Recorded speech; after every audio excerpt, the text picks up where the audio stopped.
Good morning, everybody. Welcome to the morning meeting. Sean, Tim, and I are going to walk you through the day and then talk about it and then take your questions, hear your comments. If you'd like to participate and you're here on the two-way platform, not on YouTube, but if you're here on the two-way platform, please raise your hand. We'd love to get a lot of you in today to ask your questions, comments. Um, oh, hold on 1 minute. I have a technical issue I'll have to correct quickly, which is I'm hearing myself back. So uh, this is this is this is kind of the first slow day we've had. Think about a week ago, we were in the midst of the aftermath of the Republican convention, and there's less activity, at least right now, than there's been. President Biden is at the White House with some closed events, then goes to Camp David. The First Lady's in Paris for the Olympics. The Vice President has no public events. The New York Times says she is down receiving briefing, or she's dead getting briefings, but the New York Times says she's doing a conference call with her National Finance Committee. The second gentleman, as far as I know, has no events today. He's going to Wisconsin tomorrow.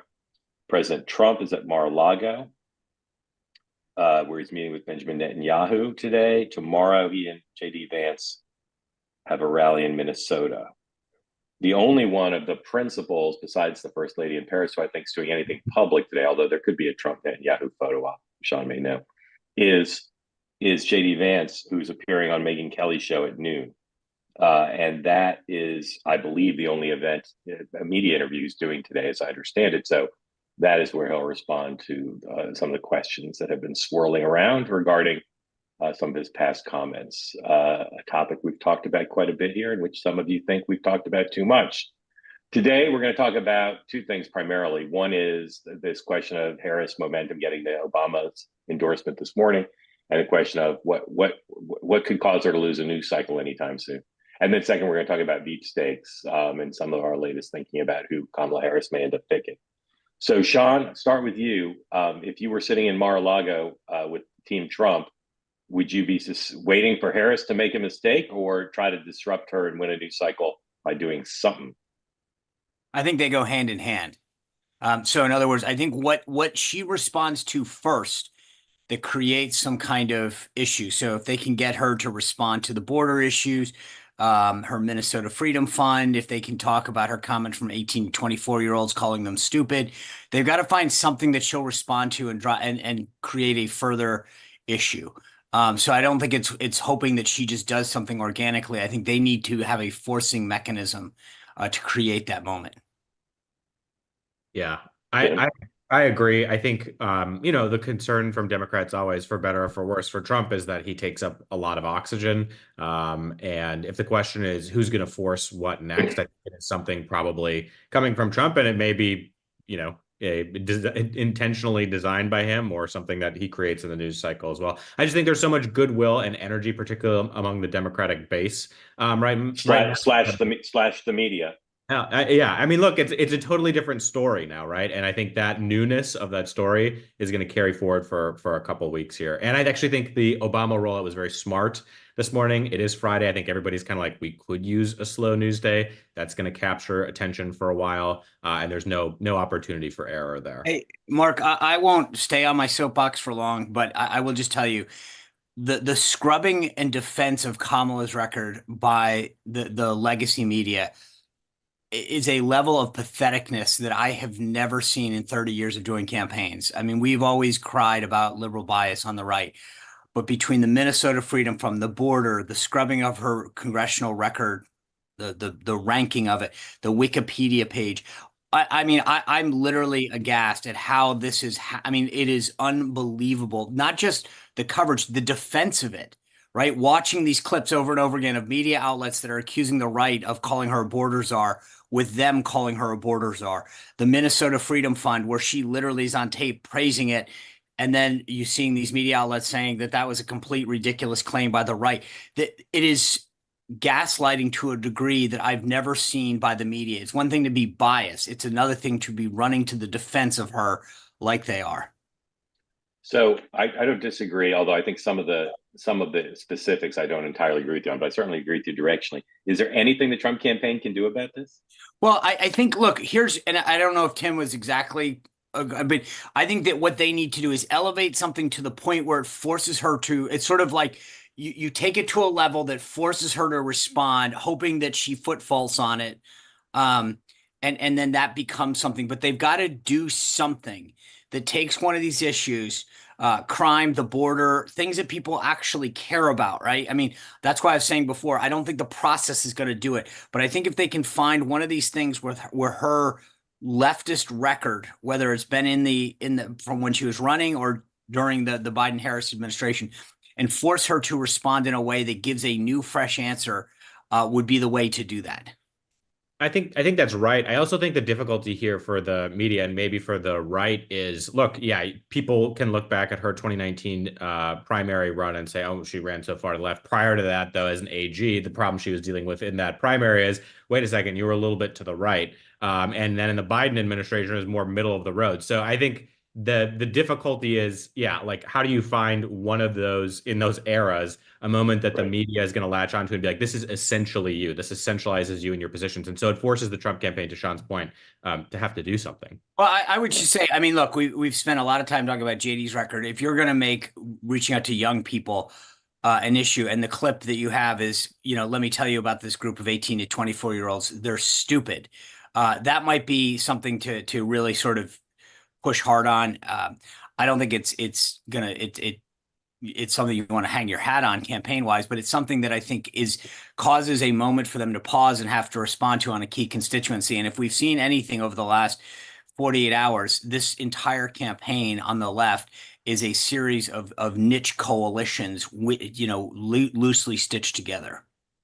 So let's review. The Democrats lost every news cycle from the debate for 3 weeks. They lost every news cycle, including the news cycle where someone tried to kill President Trump. They lost every news cycle. And now Harris has won 5 news cycles in a row. She's won 5 days in a row. And I don't think she's going to lose anything this weekend. I can't imagine the circumstances. So we'll keep track. 5 in a row. Let's see if she can get 3 weeks. Veepstakes. Okay. So I always thought that if Biden didn't run, that there'd be a coalescing around Shapiro, because I thought they'd try to force the vice president out. And the reason is I thought that the Clinton, Obama, Biden all have a very high opinion of him, as do I. I think he's a great politician. All the other candidates, potential running mates, have teams around them that want them to be picked for the most part. But no team's being as aggressive as the Shapiro team. They're doing it in kind of subtle ways. There's also no one who's there where there's more opposition. There's some opposition to him as well. But I recommend you something I didn't put in the essential reads because I hadn't seen it before I sent the newsletter. But there's a Politico roundtable with Robbie Mook and Patty Solis Doyle and Stuart Stevens talking about sort of the current dynamics in the Harris campaign. They're all very bullish on how it's going and her chances, and they're all very bullish on Shapiro. And Robbie Mook says pretty compellingly, if the guy can get you a half point in Pennsylvania, take him, because Pennsylvania is probably the whole race. He's not a perfect vice presidential candidate. He's not a perfect politician, but he's a really talented guy. And if you study his career, he was a Hill staffer. I tend to think politicians, electeds who have been Hill staffers, tend to be pretty good. And he worked for Bob Torricelli. So if you're familiar with Bob Torricelli, you know that probably he's going to be a very good candidate. Very good candidate. I do want to, though, show you one thing, which is the most vivid reminder I've seen of late about why I always say, even if you've been elected governor, even if you've been elected senator, even if you've been elected vice president, you're not truly vetted until you're on a national ticket. So this is the governor of North Carolina at a press conference yesterday, and I'll give away the ending. His own state press corps, until yesterday, didn't know how to pronounce his name. Watch this. Phillips kept saying your name more like Cupper. And I don't know that I can you pronounce your name like it might have been pronounced in Nash County 30 years ago by family and friends? Cooper. Say it again? Cooper. Say foot. Foot? Cooper. Put the sound in between the C and the P. We're hooked on phonics today, all right? That's what we're doing. Have we been mispronouncing your name the whole time you've been here? Look, only a very small percentage of people say Cooper. Most people say Cooper. And when I went All right, you get the point. I feel like this is a Cheney versus a Cheney thing. It is. I was going to say it's exactly like that. But again, this guy's been the governor of the state. He's run twice. People didn't know how to say his name. I'm telling you, Shapiro thinks he's been vetted. He's not. If he's picked, it's going to be some issues. But I do think it's going to be not Cupper. It's going to be Shapiro rather. And I think that the party will rally around him, and they'll have a plan to deal with some of the vulnerabilities. Tim, what do you think? Where do you think we stand with the Veepstakes? Yeah, I mean that's where I started when this conversation began, was Shapiro, and then Cupper, which I've been saying wrong also the whole time. Yeah, exactly. Cupper, not Cooper. Cupper. I think so. Again, I've said like Waltz recently, but I think he's just someone who's elevated his profile very well during this process. But yeah, Shapiro makes a lot of sense. I think what's interesting about this process though is because it's so condensed, we haven't really had like oppo dumps on these guys. We've seen some like around the edges. A little bit. There's a little bit on Shapiro. A little bit, right? But because it's such a small time period, I don't think as much. But yeah, he is a good bet.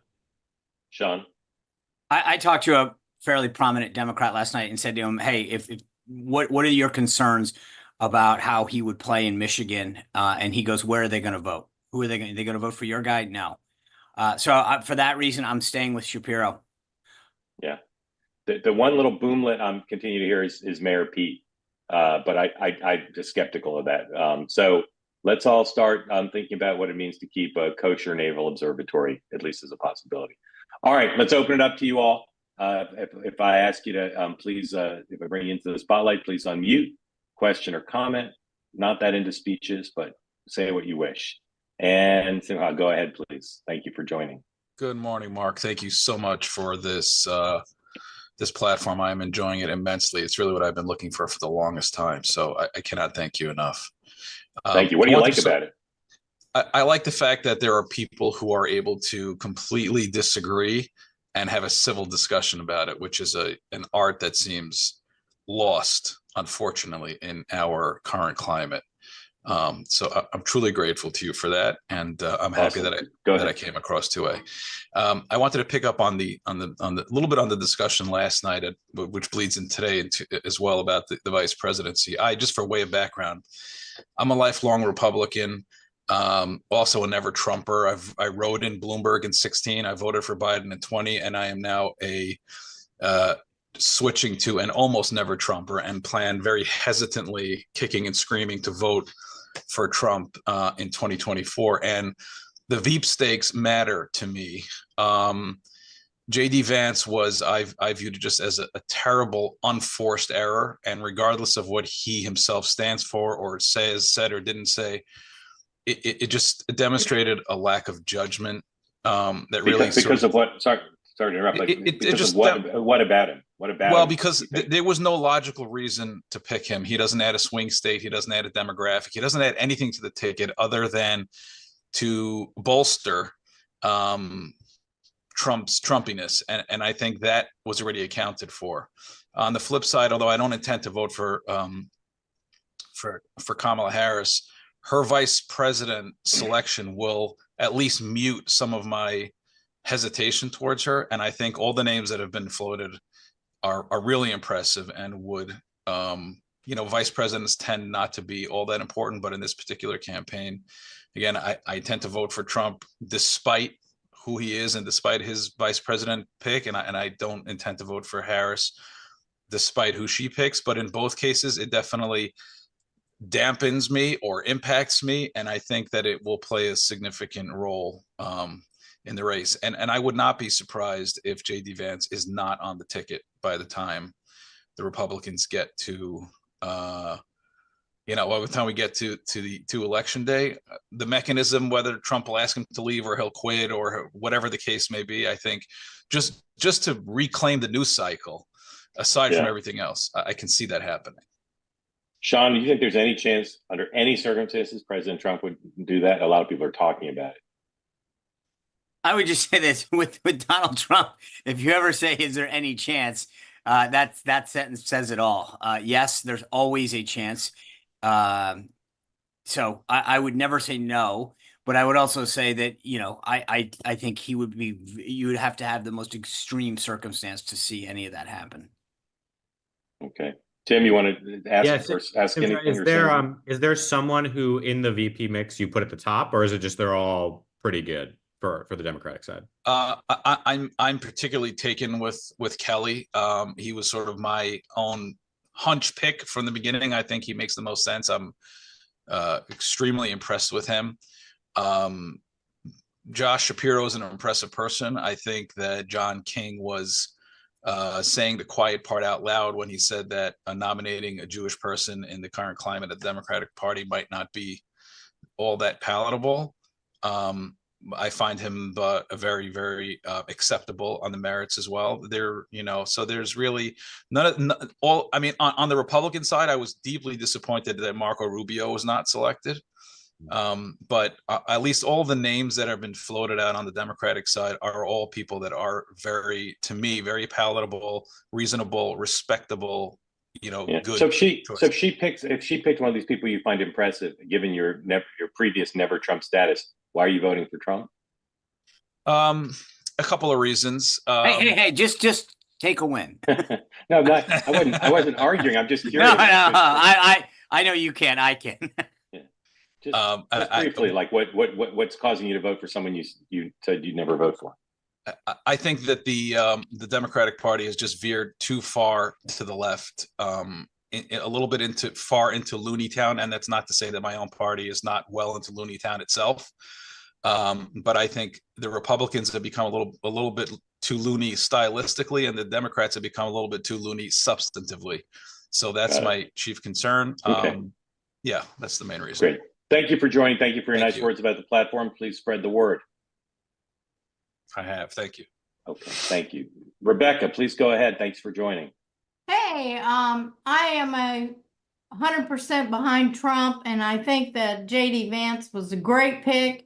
I think he doesn't have too many skeletons in his closet, so they start digging, looking for something. And this isn't over with yet. Mama will be on the carpet before this is over with.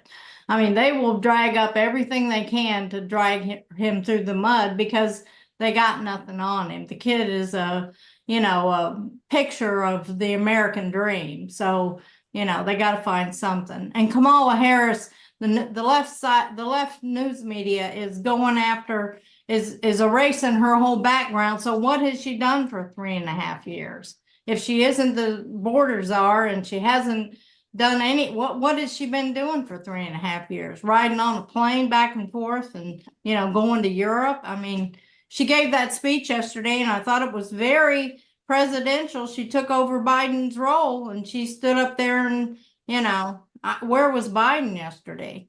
I mean, I just think, Rebecca, Rebecca, do you think? Go ahead. No, sorry.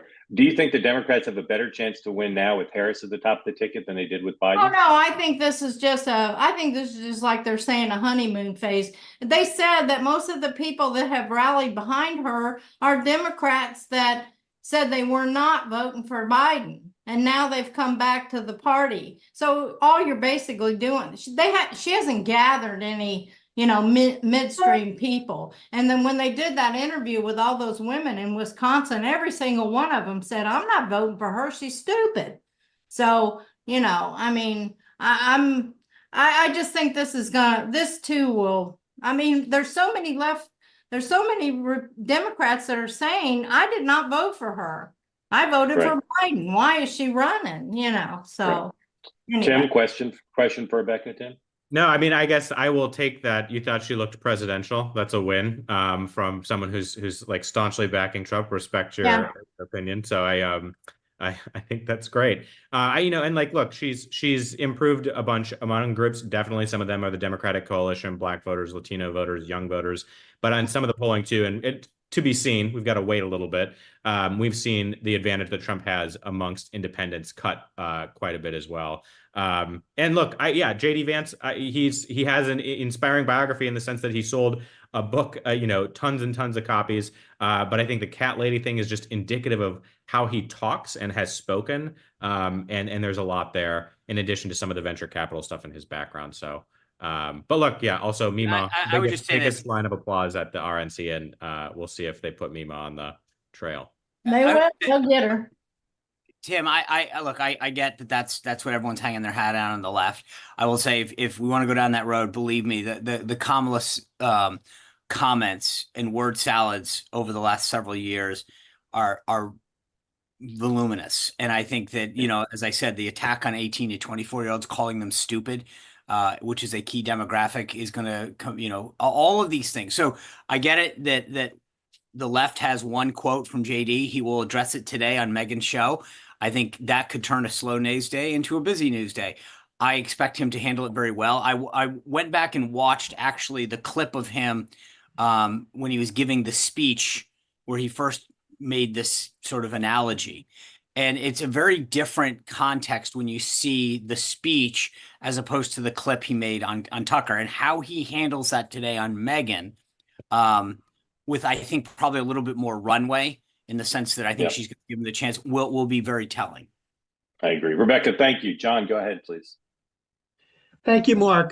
This is great. I want to echo what so many others have said, that this is a wonderful platform. I like that it gets me out of my silo. My silo is not self-imposed, but I live in a particular area of Long Island where, well, it's a heavy silo, and it leans very Democratic. So I value hearing this. Two brief questions.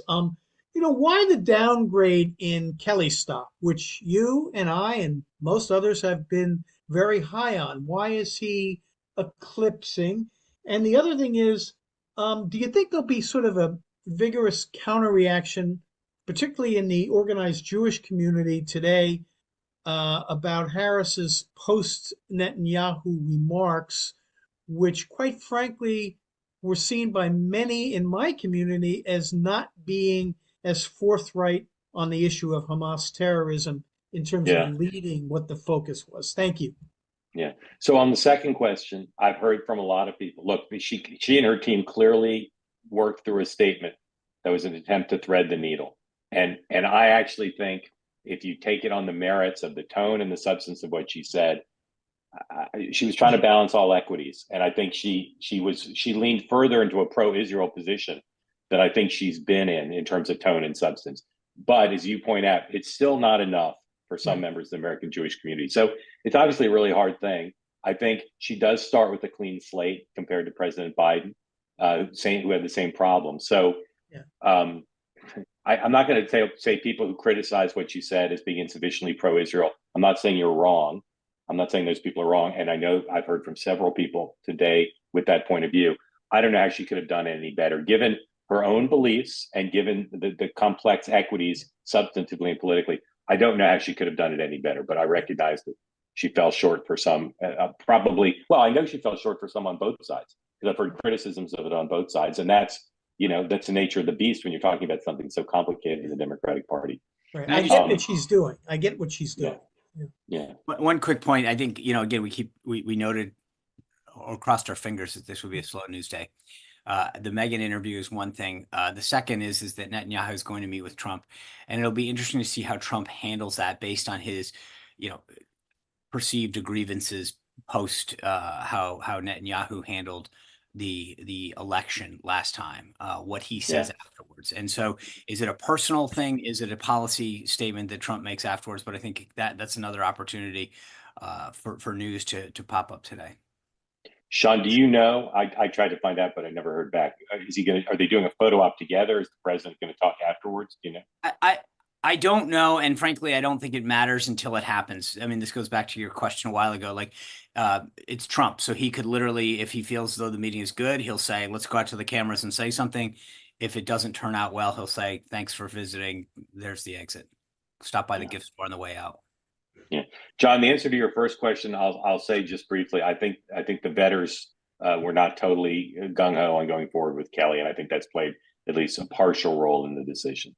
Or not the decision, but the sense I have that she's moved off of. One point that I think constantly gets overlooked in this, and I think some of it came up with Vance. I've made this point before.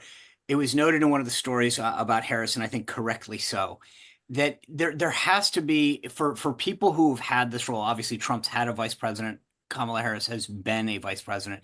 I think there's a sense of, I need a partner. I need somebody that I know that I can count on, that I've got chemistry with, that my spouse likes their spouse. I mean, those are the intangibles that actually matter in a relationship like this. So I don't know that had anything to do with it, but I'm just saying that sometimes it's not just the vetters or the policy. It's a level of chemistry that I think exists between the two partners and principals.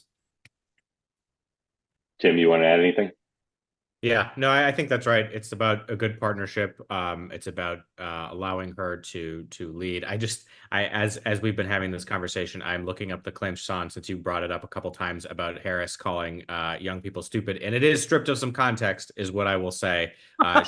She is. It is. She is saying in that moment that when I was at Howard University, we were in college, we were 18 to 24. You know, we were called college kids, and then the rest of the clip plays. So she's not really So calling. context matters, I guess, now. I'm just saying, but look, this, to your point earlier, we were talking about this. There's a lot of this stuff that I think Democrats are, it's going to percolate up. We're going to have to push back on. I get it. And I would just say that that's the point, is that in all of these clips, context matters. This is politics. Perception matters. How it's perceived, how it's driven out there, it makes the world a difference. So I don't disagree with you, but I think that, you know, this is the big leagues now. And I think that both sides are going to have a lot of clips on everybody. Yeah. Great. All right, let me say a couple things before we close, or a few things. One is grateful to people making comments about this platform and what it's about. We're hearing from many of you, and we appreciate it, because we're trying to do a very specific thing here. We're trying to have civil conversations where all sides are represented, and people are here to learn rather than to fight or criticize or insult. Got a great email from Sean. Thanks for putting people together that have very different political views. It has helped me see the people I don't agree with as people and not just hateful. That's what we're going for here. And so if you like that, you want to help us succeed, tell all your friends. We need to grow this as quick as we can for all the obvious reasons. So thank you for that. Policy, right? This morning meeting is a very specific program. It's a program to look ahead at the day and to have Tim and Sean share their expertise and others about politics, strategy, tactics, communications. We hope to have a much more robust programming schedule in the coming days and weeks and months before Election Day. I'd love to do a daily show on the economic policies of the two candidates. Love to do a foreign policy show. In order to do that, we need to grow. But I don't want you to think that two-way is just about tactics, strategy, horse race, et cetera. That's not our aspiration. Our aspiration is, again, a much more robust schedule, and we're working on it. But I've heard some people raise that concern about this program. This program will always be tactics, strategy, communications, horse race, polling, the latest news, but we're going to do other shows as well. We'll be back here Monday at 9 a.m. Eastern time, same bad channel for the morning meeting. I may be back later today at a time TBD. As always, if there's breaking news, you can assume two-way will come into your inbox and invite you on my Twitter account, invite you to come join us. But for now, the next scheduled episode is Monday at 9 a.m. Grateful to you for joining, and we'll see you real soon on two-way. Thanks for watching.